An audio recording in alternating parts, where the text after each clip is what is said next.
I want to bring in Myla Morales. She's a former makeup artist for Diddy and also Cassie Ventura, working for Diddy for years and eventually becoming a friend of Cassie's.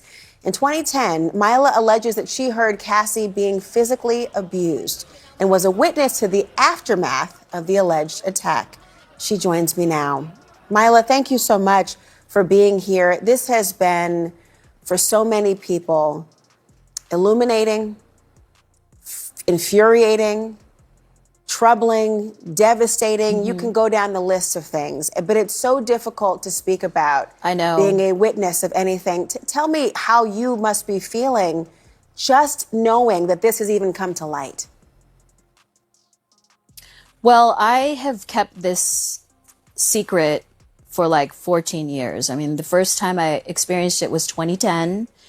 And I was in the hotel room when Puff came in, and I had no idea Cassie left. And when I woke up, I just saw his presence come into the room. They went into the bedroom and shut the door, and all I could hear is screaming and yelling and whatever was going on in there, I don't know. But all I could think of was to grab Cassie's things and start packing it up and just getting her out to safety and bringing her to my house. So that's kind of like what transpired from that night. And once she came out of the room, she was badly, beaten. Oh my God. What did her physical appearance look like? I mean, it was knots on her head, black eye, busted lip, but a lot of knots all over her head. Did she go to the police at that point or anything?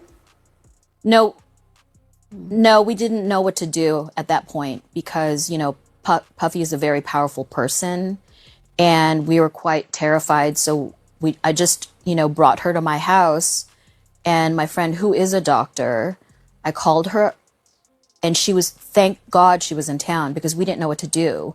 And she treated her for, just to make sure she didn't have a concussion or anything like that. But it was really it was painful to see Cassie like that because she's such a beautiful human being. And for a man to just hurt any sort of woman or child or animal, it doesn't matter. But Cass is a good friend of mine, and I just felt, so I just didn't know what to do. I felt like I don't even know how to describe how I felt that night. Did she describe how she was feeling about having that happen? Did you get a sense that this was the first time? It didn't feel like it, because it wasn't. It was almost like, I feel like she might have been embarrassed that happened in front of me. But the incident... The entertainment industry has long served as a stage for fame, fortune, and talent. But beneath its dazzling exterior lies a darker reality. The allegations against Sean Diddy Combs have brought to light serious concerns about abuse of power and exploitation within the industry. One of the most unsettling counts comes from the legendary R&B singer Mary J. Blige, who has recently opened up about her experiences with Diddy. She has revealed the disturbing and traumatic acts he allegedly forced her to endure during her time in the music world. That you're talking about even predates what we saw in this horrific video from a hotel floor. When that video came out, what did it feel like knowing that had now been public? No, I was devastated when I saw that video because it was like I witnessed what could have happened in that room and more, So that was a hallway incident. Who knows what happened, in that room when I was outside of there. And I was devastated. Actually, I've been devastated since the court cases came out and how, he mistreated Cassie. He has settled the suit involving her specifically, but there are others, and there are sources that are telling CNN that the majority of the people currently suing Diddy are actually speaking to federal investigators, which indicates the Justice Department might be moving close to an indictment. So do you think that Cassie would testify against him if federal investigators asked her to or compelled her to? I'm really not sure. Like I said, I can't speak for Cass, but I hope she does. I hope she does, because she's the only one that would know all the information that's gone on over the years. So, Mila, why do you think? I mean, we've heard certainly, a lot of people in the industry condemn Diddy for what they saw on that video, but it hasn't been a universal outcry within the industry specifically. Why do you think that is? Because it's a very small industry, and that we all know each other, and I feel like people are afraid to speak up about it. And the only reason why I am is because I'm a friend of Cass's, and I really care about her very much so. And I'm outraged and very, very heartbroken about how he's been treating her. It just it breaks my heart, and I just can't imagine a man treating a woman that way. And not just a woman, but a friend of mine that I've known since she was a teenager. So, I've known Cassie before all of this. So it disgusts me. I can only imagine, of all the women that you have worked with and people who are eager to be in the industry, what they are exposed to, how they could be exploited and abused in a variety of ways. And that's why the idea that not hearing so many more people speak up is very frustrating and hurtful for so many people. It is frustrating and hurtful, even for me, because I watch, I know what goes on behind the scenes, and I just can't imagine why nobody's speaking up. I mean, everyone's just hush hush and quiet. I don't know, maybe they're scared. I mean, we've all been scared, so, I hope this is a turning point, Mila Morales. I think so. I really hope it is. Thank you so much for joining me tonight. I hope so. Thank you so much, Laura, for having me. Thank you so much, Laura, for having me. Lee, who has always been candid about her struggles with addiction, personal turmoil, and overcoming adversity through her music, has now exposed the darker side of her early career. For years, Diddy, a dominant figure in the entertainment industry, has been recognized for his influence in shaping the careers of many artists. However, the recent stories that have emerged reveal a troubling pattern of manipulation, coercion, and abuse, especially involving young female artists. The book details some very disturbing incidents of physical abuse that Sean Diddy Combs inflicted on his former partner, Kim Potter. In addition to his former partner's February revelations, a man named Rodney Little Rod Jones alleges in a federal suit that Sean Combs and his associates engaged in serious illegal activities. Jones had worked as a producer on Sean Combs' latest album, but also lived and traveled with him from September 2022 to November 2023. He alleges that during that time, he was sexually harassed by Sean Combs, pressured to engage in sexual acts, forced to procure sex workers for Diddy, and then he also claims that he witnessed Combs giving drinks laced with drugs to young people at a few parties. The suit further claims that Combs required Jones to quote-unquote record him constantly, which resulted in Jones obtaining hours of footage in which Sean Combs and his staff allegedly engaged in these criminal acts. Screenshots of these video clips were included in the civil suit, described as being from parties in which underage children and girls and sex workers were allegedly present. Jones also alleges that Sean Combs was attempting to groom him into having a sexual relationship with him. The lawsuit further claims that Sean Combs sexually harassed and assaulted Jones while he lived with Combs at their home in Florida, Los Angeles, and New York, as well as on a yacht that Combs had rented in the U.S. Virgin Islands. Well, following these shocking and grave allegations, several celebrities have now started distancing themselves from the powerful music mogul and deleting all the social media posts amid Diddy's arrest. Megan Fox, in fact, has deleted all her posts on Instagram and has wiped her ex, formerly Twitter account, leaving fans speculating that it just might be connected to the recent arrest of Sean Diddy Combs. In fact, Usher, who had lived with Diddy as a teenager, had recently deleted his posts on X, Because in a resurfaced interview from the Howard Stern show, Usher had then described witnessing quote-unquote very curious things while he was living with Diddy. He said, and I quote, that I got a chance to see some things. I don't know if I could indulge and even understand what I was looking at. Usher further relieved during the interview that he was privy to a lot of things that he felt uncomfortable with. The sudden deletion of all of these social media posts have now fueled fan speculation online.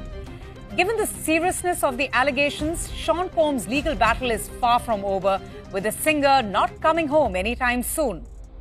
Diddy's act bad charge has now landed him in serious trouble. Combs, who remains in federal custody after being denied bail, has been accused of attempting to cover up the evidence of these alleged abuses. According to Blige, Diddy would frequently create situations where she felt trapped, using her desire for success and recognition in the music industry against her. She claimed that he made it clear that if she didn't comply with his demands, her career could come to an abrupt end.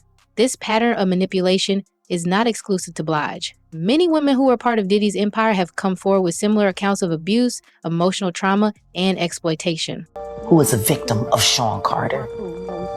Yeah. Mary J. Blige, who is a victim of Sean Combs, are sitting there talking about the death of Aaliyah.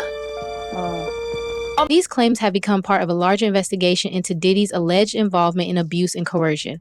According to the charges filed against him in September 2024, Diddy is accused of manipulating and abusing victims to fulfill his personal desires while also taking steps to protect his reputation and hide his actions.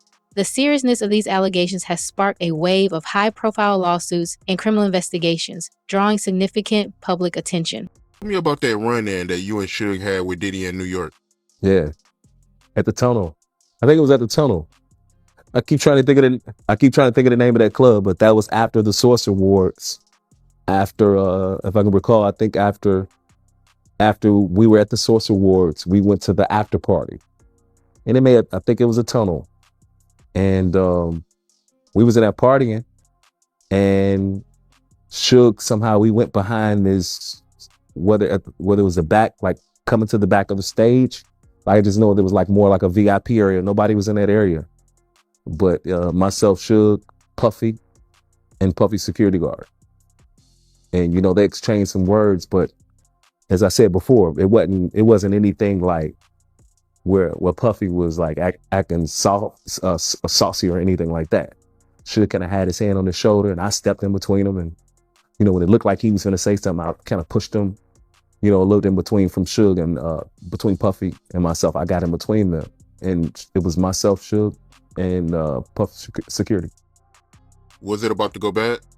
Nah, man, I mean, I think I was reacting because, you know what I mean? Like, you know, I'm with Suge and I'm his son, and don't talk to my daddy like that, so to say. But I never felt, you know, in New York, I never felt in danger or felt that we had anything to worry about. Never. And this is the same Social Awards where Suge, he got on stage and he took shots at Diddy, right? And you was on stage too, right? Yeah, I think this was after the Source Awards where he got on stage and he said, if y'all don't want to be around the dancers, the producers dancing all in your videos, come to Death Row. Yeah, behind stage on that. And when y'all was in New York for that award show, y'all actually met up with Misa, right? Nah, we didn't meet up with nobody. They came to us.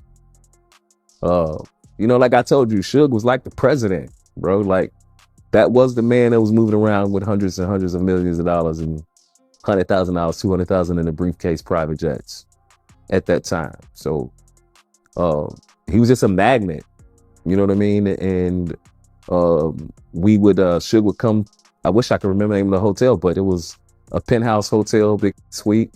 And when Misa and them came, they came with, it's probably 6 or 7 girls, maybe more than that. But I can remember in that bunch was Mary, Misa, and either Devontae, baby mama, KC's baby mama, one of the Jodeci guys. Like, all of them used to hang in a clique real tight together. And you know, to me, it's just like the same shit that go on. Like right now, it was kind of no different. It was just coming. Mary J. Blige revelations come amid a series of legal battles, with Diddy currently facing one of the most high-profile lawsuits. This lawsuit was filed by Cassie Ventura, a former girlfriend and collaborator who has accused him of years of abuse. The lawsuit, filed in November 2023, claims that Diddy manipulated and controlled Ventura over a 10-year period, starting when she was just 19 years old. Though the lawsuit was settled for an undisclosed amount, it uncovered a disturbing pattern of behavior that aligns closely with the allegations Blige has now brought to light. Coming to where, at that time, Suge was the man. I was coming to his room and to chill with him, and we partied in the room, drink, big ass room. So yeah, it was that time, it was big during that time, so I'm saying. And all they baby mamas was ready to get it popping. Yeah, man, I ain't meet a baby mama that wasn't ready to go when Suge was ready. Like, you better watch Suge. As close as I was to him, I watched him. I am not leaving my baby mama in the room with that nigga. I never, not the only, not even the one I don't like, or the one that don't like me. Cause that's how that move. There is no, oh, I'm not gonna mess with her. I mean, that's how he got with Miss LA. Oh, he got with her the same way, yo? I mean, you know what I'm saying? That was his boy Drake. I'm sure it was a little, I think he just fell in love with the sneaky link. He was in jail. It was easy. And you just being around Suge, you was knocking down some of the females too. You want me to say with Mary? You want me to say with Mary though? Stop this dialogue. I'm not finna get into that. I don't want no problems. I don't want no problems. My music going too good. I don't want no problems. But I mean, nothing I said was a lie. And all of that was during that same time. And this right here is definitely like proof. So we don't know. It might be some pictures to what I've already said that's coming forward soon. But all those people was at the table, because I remember a photographer being there as well. I just don't know. You don't know what Suge have and what he don't have. Oh man, if that picture of you and Mary J come out, just y'all just being in the same space. Yeah, I mean, what's you think that's worth? I get that picture coming back. No, I'm just kidding. Yeah, no problems though. Even when I said it and I'll say it again, I kind of said it because I caught a lot of flack the way that I said it, and some of the graphical things that I shared, being funny. But as I said before, no disrespect. Mary's a legend. It was nothing to take nothing from it. And then like even people have been reposting the stuff, and I've been getting inboxes like, Mary raped you, you should sue her, and da da da da da da. I didn't say any of those things. When I mentioned those things, that wasn't even what that story was about. I was just kind of like talking out my ass, telling the truth. When I say talking out my ass, because I know y'all be checking everything. Everything that I said was factual, but I think everything is about being respectful, and I said some in a disrespectful way, but y'all get the gist of it. And if you didn't, go get my books, Straight on Death Row. The public revelations from Blige, Ventura, and other accusers have painted a disturbing picture of an environment at Bad Boy Records that was rife with exploitation. Several women have come forward, including Joy Dickerson, who alleges abuse and coerced drug use during the early 1990s while working on a music video project with Diddy. In another troubling case, an unnamed woman claimed she was assaulted by Diddy and his associates when she was just 17 years old. These cases contribute to the growing body of evidence against Diddy, raising serious questions about his conduct both within and outside the music industry. 3 new male accusers now say Sean Diddy Combs sexually assaulted them, according to civil lawsuits filed today in New York. The lawsuits, filed anonymously, allege a pattern of conduct similar to what other Combs accusers have alleged, saying that Combs would invite them for a meeting, they would have a drink, get woozy, and then wake up to Combs raping them. Combs' attorneys calling the new accusations lies, denying Combs ever sexually assaulted anyone. Our senior investigative correspondent Aaron Katursky joins us now for more. So tell us about these new civil lawsuits that have been filed. And is this the first time that the accusers have actually been men? I mean, we did hear from one accuser in the past couple of weeks, right, Aaron? So it seems like more men are coming forward. These aren't the first men to accuse Sean Combs of sexual assault, but they are coming forward as a trio filed by a plaintiff's attorney named Thomas Giuffre, who says he had more than 60 people come to him to ask about suing Sean Combs, and he only filed these three that he says he was able to vet. He says they followed a pattern of people coming into Sean Combs's orbit in one way or another, being plied with a spiked alcoholic drink, and then waking up to having Combs sexually assault them. Now, Combs, as you mentioned, Kira, has denied sexually assaulting anyone, has called these new accusers liars. One of the men worked for Combs, and he says that he went to a meeting arranged at a hotel where Combs was saying to talk about some kind of monetary payment for jobs that he never got paid for. That's when he says he was attacked. We will follow all the details and all the investigations because they don't seem to be going away. Just the lawsuits continue to grow. Investigative correspondent Aaron Katursky. Thank you, Aaron. The controversy surrounding Diddy extends beyond allegations of abuse. He has also faced accusations of violent behavior, including a 1999 shooting incident at Club New York in Manhattan, where he was arrested and charged with multiple counts of illegal gun possession. Although he was later acquitted of all charges, the incident raised serious questions about his behavior and judgment. For years, Diddy was found in Liaz's productions and collections